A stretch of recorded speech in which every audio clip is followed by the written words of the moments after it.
Hey there and welcome to today's video. In this tutorial, I'll show you exactly how to disable contact syncing in the Snapchat app on your Android phone.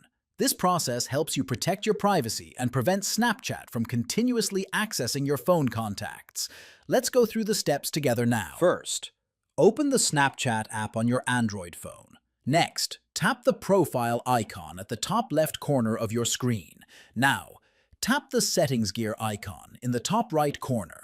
Scroll down until you find the option called Contact Syncing. Tap on it. Tap on Remove Synced Contacts to delete any previously uploaded contact data. Confirm your choice by tapping on Confirm when prompted. Snapchat will now redirect you to your phone's Settings app.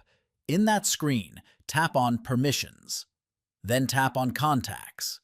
Finally, choose Deny to prevent Snapchat from accessing your contacts in the future. That's it.